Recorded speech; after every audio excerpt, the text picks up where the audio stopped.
Hi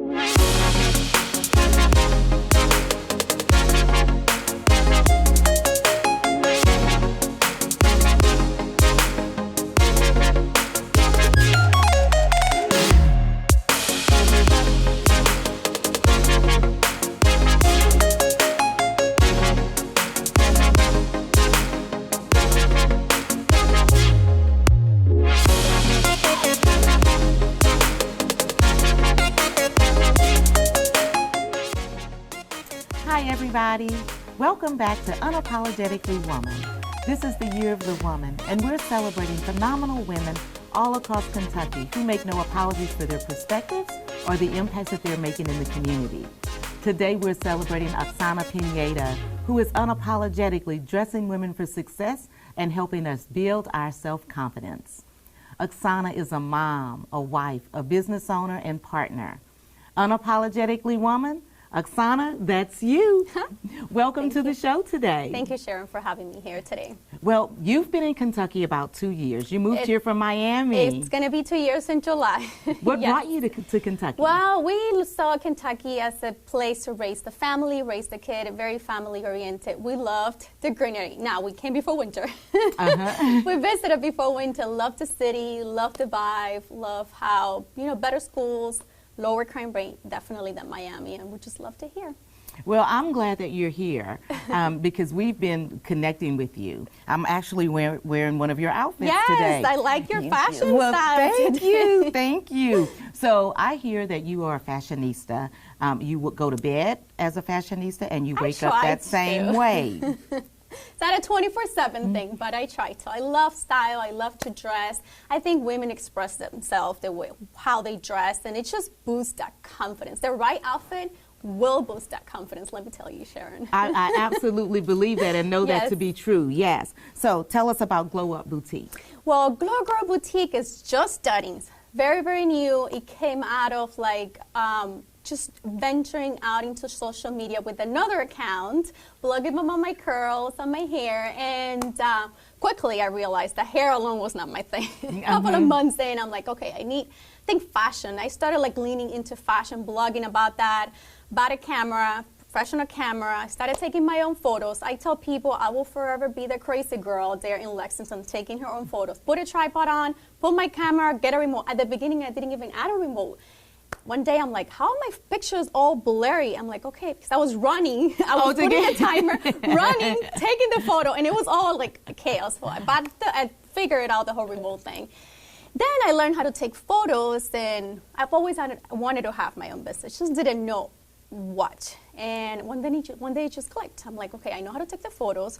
I work as a project manager also. I have a full-time job. So I work as a project manager in the technology sector. So technology is very, very familiar to me. I'm like, it cannot be that hard building a website, putting the photos. I have all this going on. Let me do research. And that's how it all, came to life. So that's how it all, did the pandemic came to help push you to this? The pandemic, not necessarily. The pandemic honestly did not pause me. Some people just paused and stopped. I kind of had more work because I still kept on working from home.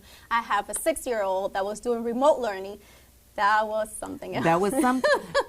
But we all learned from it. My kid did amazing. I'm so proud of him. You will see him sitting at that desk without complaining for hours and hours. So, and the pandemic honestly didn't slow me. I just thought of the idea and I just kind of went for it. I didn't think about it so much because you start thinking ideas too much, then you never do them. You might talk yourself out of it. Yes. Okay, so when you were getting everything together and when you're choosing your clothes, how do you decide what you're going to have in your boutique? Well, I do put a little bit of my taste in it, but I also envision the women that come to my website, seeing them wear that piece, seeing their excitement that, I found this one thing that I'm going to love and I'm going to put it and I'm going to feel confident about the whole thing. I like to have unique styles, things that are hard to find, easy to find on my website, things that are not, typically found on a regular store. And yeah, pretty much I put a little bit of my taste and I envision the women that come to my website and get excited about them. So are there certain sizes? I do. I'm trying to, for now I do small through large, trying to bring a little bit of extra large and bigger sizes. Like I said, I'm just starting, but there's never, I still will be open to the possibility of having plus sizes and things like that so everyone can, buy at my store.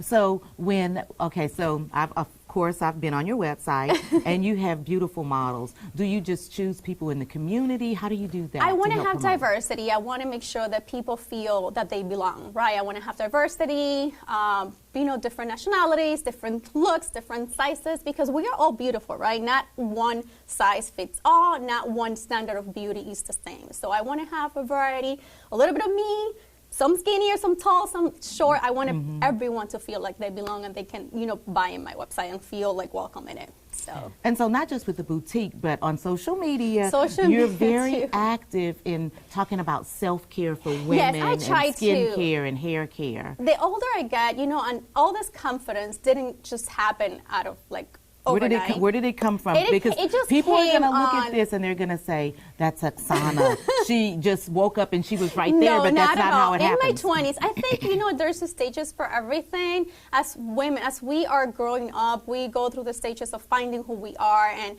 I think I found my style and what I felt comfortable in my 30s, and just trial and error. People need to try things. I tell people, reach out to me in social media all the time. How are you so confident? How do you do it? I'm like, you just gotta try. Try and try until you find what you like, what you feel comfortable. And I tell people, don't worry about what people are going to think of how you look. Put it on, wear it with confidence, and it's going to look good. And that's what you gotta tell yourself. Walk with confidence with that outfit, and it's going to look good regardless of what. It's going to look good. There's no, the math adds up. You just wear it with confidence and it will Just look good. wear it and yes, strut it the up. confidence will just add the touch that you need. Well, when you look good, you feel good too. Yes, And yes. so I know when I think that I look good, I walk with a little bit of an extra in my step. There you go. know. The air around you is a little different. That's right.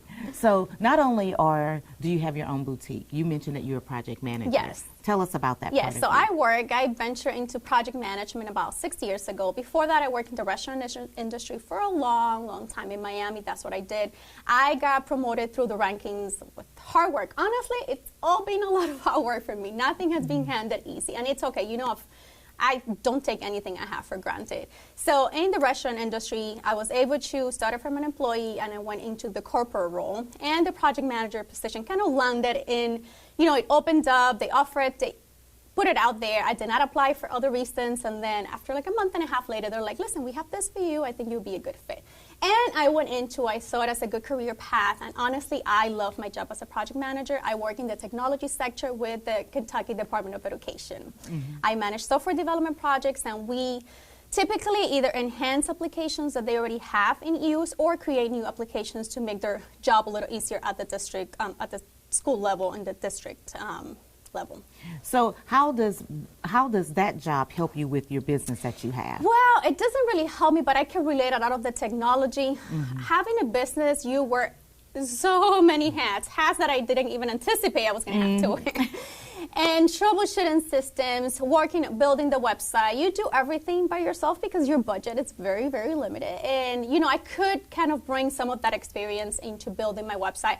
As a project manager, you not only, manage your projects, but you have to really learn the skill of working with various people and various personalities. And I kind of apply that to everything that I'm handling on my website. I'm the marketer and the operator and the one that works in social media, so I do everything on my own. Well, you got to do it all. Women wear a lot of hats, just like you said. Yes, and it's tough. And we can make it work. A lot of the times I hear women, and I don't have time. I think that's just the roadblock that we tell ourselves just to kind of make us feel a little better, because I did it myself. I don't have time. I'm like, you make the time when you want to make the time. You are able to not only make the time, but build a support system that you need around you. We educate our moms. My mom lives with me, so I have taught her to, these are my goals. This is where I want to get, and this is what we all need to do. And it might take a little bit at the beginning to get them into that train, but you are able to get them into the train. With your spouse, there's always a support system, right? You either have it or you built it, and it's important that we think about those things too.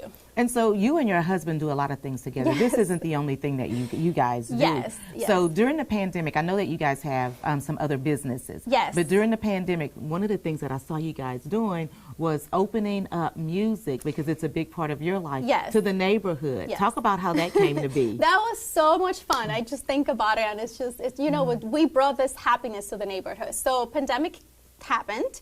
Everything was shut down. We were at home inside forever, and my husband is a DJ. And one day he was like, babe, I think we can play music for the neighborhood, and people can, in their backyard, just, dance, and we called it the backyard happy hour. Oh. And he started doing that, and it was so much fun. People were so grateful and thankful. He came out on TV twice. Even though his business was hit, he still made the best out of it. He brought so much happiness to everybody, and it was such a great thing that he did. He did it for I think it was a couple of months. Right, luckily, I remember I followed it. Luckily, everybody participated. The cops weren't called because the music was a little loud sometimes. But it was a lot of fun, and the neighbor, everybody accepted it. And some neighborhoods, nearby, they were like, why do you guys don't come here? Why do you guys don't come here? I'm like, no, you have to come here. We cannot go over there.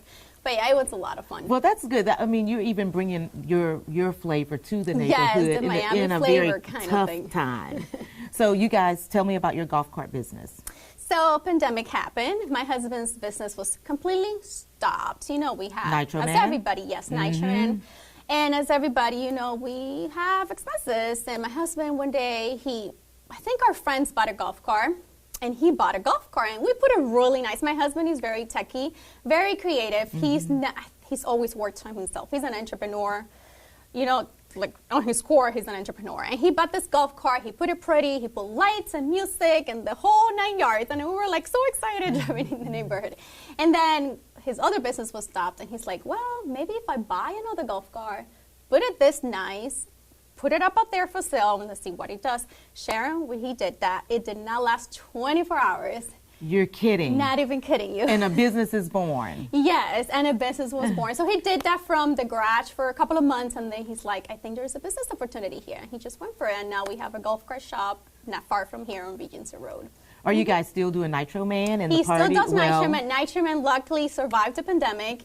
He is doing a lot of events in Miami, and good news, he has about 6 to 7 events lined up here in Lexington already. So everybody will get to see a lot of Nitro Man. Well, and I think everybody's ready to get to doing something that feels normal again. Yes, it's been hard for everybody.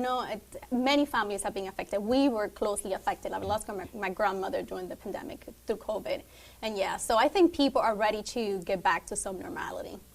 So with everything, you mentioned that you had a son, but do you have 2 sons? I have 2 kids. You have 2 kids. And so how do you juggle it? Because we say women do everything. But how do you juggle the business, the mom, and all of that, and just make it work? I talked about that support system, and I think by you doing the things, that you need to be very organized and very disciplined. Discipline and organization plays a big role. Because if you're not disciplined, like for me, I get up at 5 in the morning, sometimes earlier, just so I can fit everything in one day. I'm big into fitness, so I get to train. Fitness, I see it as is not only how you look, but how you feel. It helps a lot with your mental health. So fitness is very important to me, and everyone in my family knows that. So get up really early, very organized, very disciplined. Ask for help when I need to. Sometimes people want to do everything themselves, and they don't ask for help. You need to ask for the help, because you are only one human. If you want to achieve your goals, you cannot do it yourself.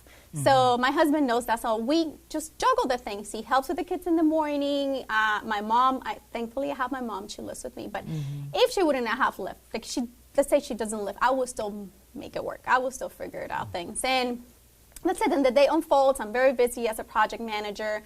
The kids go to daycare. So one goes to daycare. The other one is in public school. He goes to Southern Elementary. He loves it there. That's a great school. Yes, it's a great school. And he comes out of school, and then that's it. But then I teach him that mom is busy.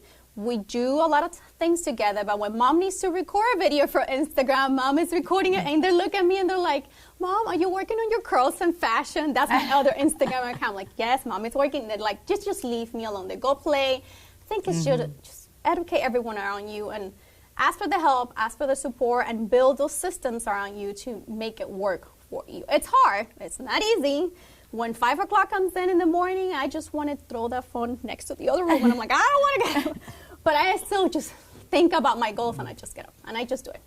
So do you exercise every day? Because that was one of the things when we were doing the research, we were like, oh, she is big into physical fitness. I do 4 days a week. I want to do 5, but it will be way too much. So there's something else that people need to think. You want to have your goals, but you need to put realistic goals. So adding more days for my fitness goal will just be really crazy right now. So I'm doing 4. I'm still happy. I'm still, working towards my goals, and I still have time to do the other things. But yeah, I'm big into fitness. Like I said, it's not for you to look good, but to also feel good. Fitness is just, and I tell people I'm big into weight training, but there are so many forms of staying active. There's yoga, cycling, swimming. I see people at the gym doing swimming like at 5 in the morning, my elderlies, and I'm like, I just love to see them. Like they're finding a way to stay active. So yeah, fitness is a big part of What's another thing for self-care that you... Well, I think self-care comes in a lot of forms. Sometimes you need to take a break. You just need to take a break, watch that show. Sometimes you just need to do your hair. I'm very picky of taking care of myself. Like makeup, I don't go to bed with makeup. Even if I'm like dying, I still gotta remove that because it's a part of my routine, and that's part of my self-care. Doing your hair, going out with a friend. Yes. There is several forms, but women, what's the most important part that sometimes we don't do, and I was guilty of it, we don't make time for ourselves. And that's where self-care comes in. You need to make time for ourselves so you can then take care of yourself. Well, one of the things that I learned from Coach Colleen was to schedule yourself in your own schedule. Yes. If not, you're scheduling yourself out. Yes. And then the next thing you know, you have no room for yourself. Yes. So. It's important that we make time for ourselves. We need it. We do a lot of things. Absolutely. Well, I would like to congratulate you again, Unapologetically Woman. Thank you. Thank you so much for being here. I'm going to leave you with the last word for today. Okay. If you'd like to say something to girls or young women that might be watching, of course, about reaching their goals. Thank you for having me here. And yes, I do want to, with not only my Instagram account and my boutique, but I do want to be able to show women that it doesn't matter how busy we are, it is possible. Those goals, those ideas, you can make them happen, you can work them. It will be hard, it will be challenging, but it will be so rewarding that it is just worth to give it a shot. So never be afraid, never be scared. If you've been thinking about that idea, this is your message and this is your signal that it's time for you to jump on it. That is it. And then just build that confidence and forget about what people think. You are you, and there's no one else like you. Oh, listen, you just heard it right here from Oxana. Continue to join us as we celebrate other phenomenal women all across Kentucky who are making changes in the community. We'll see you soon.